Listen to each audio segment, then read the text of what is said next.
How many of you like to cook for others? Do any of you enjoy that? Yeah. How many of you can insist when you taste something, you might be able to say, I think this needs a little bit of salt? Have you ever been there? All right. Do you remember the last time you wished you had some salt, but you didn't have it? Can you think of the last time you had to cook something or you were eating something and you just wish you had a little salt? Can anyone think of that? What was the example? Was it a recipe or? Actually, I was eating dinner at my daughter's house. They don't have salt in their house. So, excellent example. A guest at someone else's house, and they don't use salt much. And you're like, man, I could use some salt. Anyone else, an example when you remember that? When you needed salt and you didn't have it. Did it interrupt anyone's recipe? Did anyone ever get stopped dead in their tracks cooking? All right. Would you also agree salt is something we enjoy by taste? Some people seem to taste salt with a heavy tongue, and some can hint or taste the slightest hint of salt. Indeed. And so Jesus tells us today, you are the salt of the earth. But if salt loses its saltiness, it's no good and trampled out. Jesus also talks about light. And I'm not sure you caught the line that was read in here. I want to read it again. It is what we say at baptism. When the assisting minister takes the candle, lights it off the Christ candle, bringing the light of Christ to the baptized family, they say these words, let your light shine before others so that they may see your good works and give glory to your Father in heaven. Our rite of baptism is spoken straight from the Gospel of Matthew. And then Jesus goes on to explain how if you are a light, you don't hide that light. Oftentimes, when do we recognize we need light?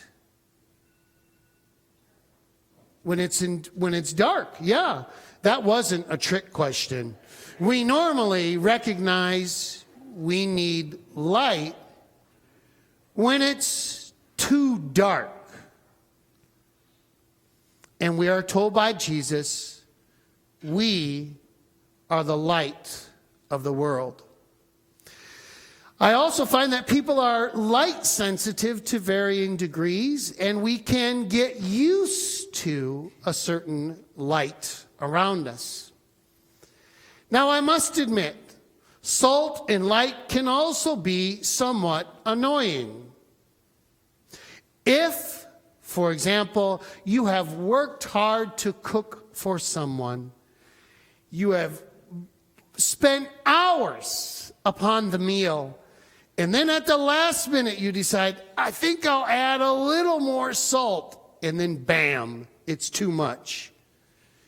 You know all of that work possibly just went down the drain because you put too much. Or in a light situation, my wife likes to read in bed, but I don't like it when she reads in bed. Because to me, it's like I'm on an operating table with one of those little lights shining down on me while I'm trying to sleep. She's got a light lamp, and it shines down so she can read her book. So what I want to acknowledge to all of us today is that both light and salt kind of have preferences to each one of us, and they're situational. Meaning at times we need just a little bit, at times we may need a lot. But what Jesus makes clear is that you and I are the salt and light of the world, and both salt and light are needed in the world we live in. The question is, how do we relate to that today? How does that help us in the week to come to live our faith? As I continue to grow in God's Spirit, and we talk every week about where am I at as a pastor, where are you at as a church, and how does that apply to individual conversations I have in the larger community of Zion and Freeland and the world, God is clearly showing me how everyone is at various spots in our faith development. Much in the same way, we have a preference to a salt taste or sensitivity, and in the same way, where in some cases just a little light is needed, and in other cases, a great amount of light. And we are the variables collectively. Sometimes just a dab will do you, and sometimes a great deal is needed. But for us, we are told today, we are the salt and light of the world, and we are given the purpose to use that salt and light for the benefit of others. Last night, my son Josh cooked dinner for us. And as he cooked, I loved one of his phrases. He said afterwards, "There'll be no complaints taken on this meal tonight." And I think to myself, you little stinker, how many times have you said you don't care for what was cooked? I think what he was trying to say is he gave it his all. He did his best, including the seasoning, but he prepared it for us. And that is what our faith is meant to be.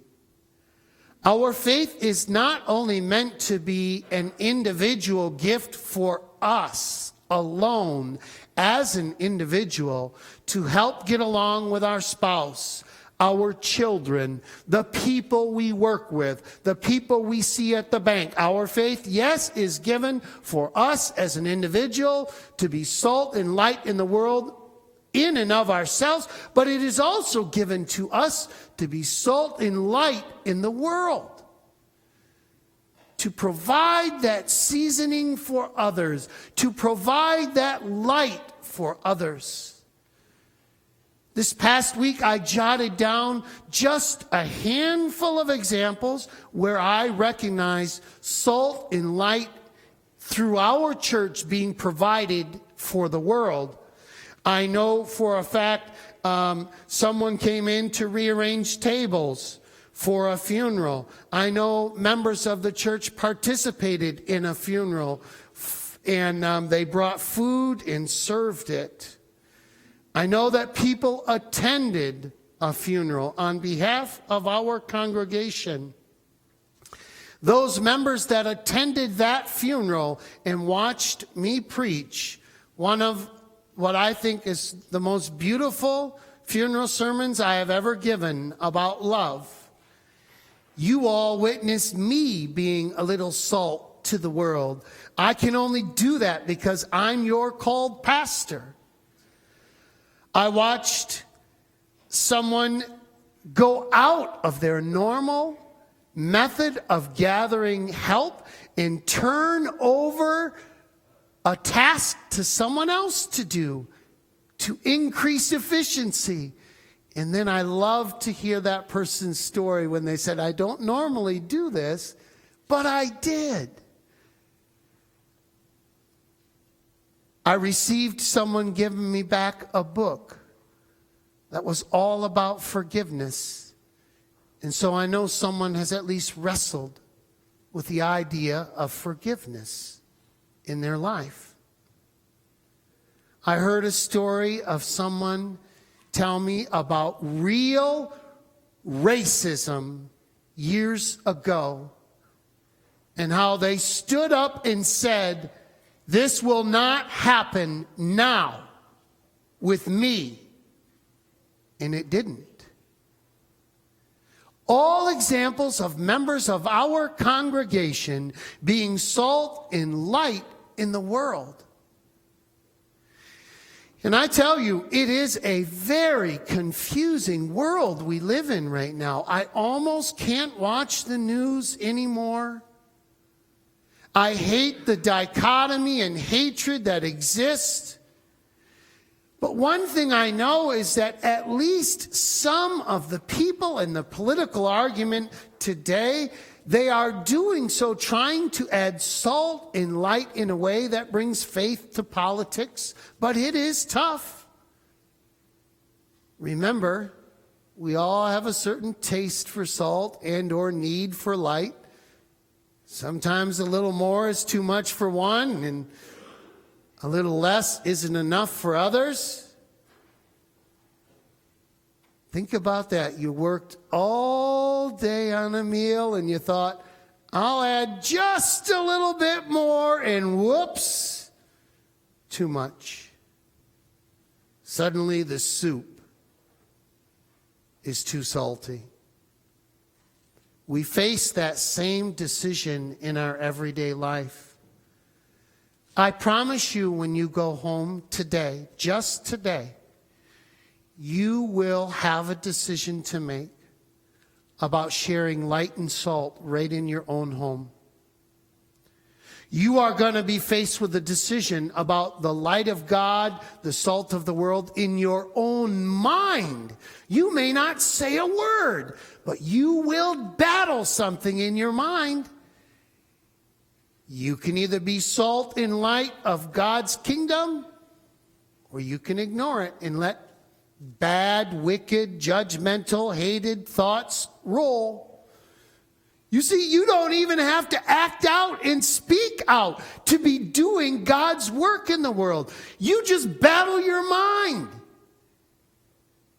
Salt and light affects you with what you think, with what you do, with how you behave. So you may not get to the next layer, which will be other people around you, but maybe you will get to other people around you today, and you'll have that choice.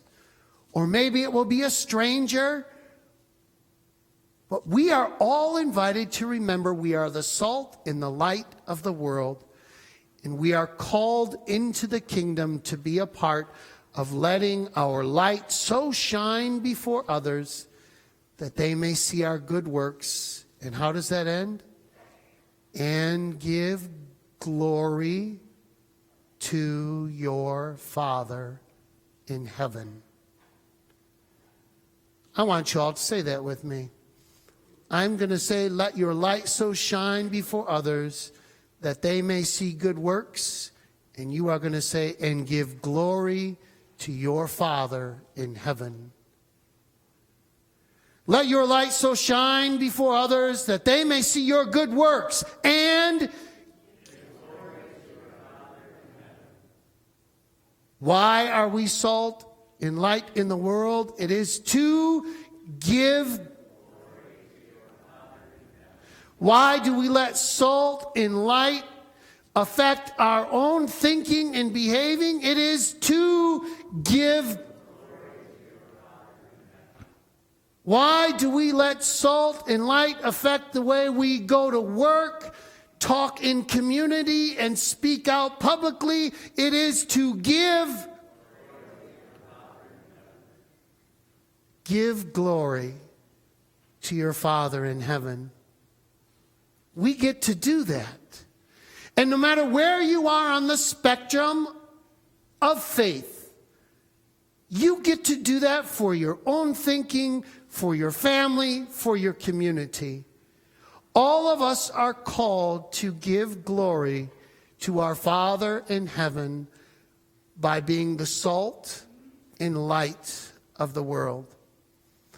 And wherever we are, however we understand that, kind of describes what our taste is for the salt. I must admit, when the soup gets a little salty, it is not yet ready to be thrown out. There are ways to save it. Add a little more water, baptism. You will mess up. You will hear me throw a little bit extra salt around and light around every so often. But wouldn't you expect that of me? What do I do for a living? Literally, I read Scripture. I speak to God daily and ask, will you show me what to do today? Will you give me words to share with the people who come? I am a spiritual coach. I take it very seriously. I may not always be great, but I always ask God to coach me. Every Sunday is a Super Bowl for me. Well, some are a little bit bigger than others, I admit. Easter and Christmas. But I value every chance to come together and to share your stories like I did, and to share stories of faith, and to toss a little salt. And I admit you might go out of here sometimes with a little bit saltiness in your mouth. But if you do, drink deep of the waters of baptism, that salt that was shared may not be shared in vain, but be diluted into something that you understand and you can palate as God inviting you to be the salt and light of the world. I must admit, I know why Josh said, please don't complain about dinner. It's because he worked hard. He doesn't cook all the time. And he wanted it to be pleasing and enjoyable for all of us. That is the same attitude we should have about being the salt in the light of the world. No matter how frequently we do it or how seldom, we too should have the desire to be good and pleasing to the people around us. Good and pleasing to ourselves. Good and pleasing, so that as we let our light so shine before others, they may see our good works and give glory to our Father in heaven. Let's go bring God some glory this week, okay? Amen.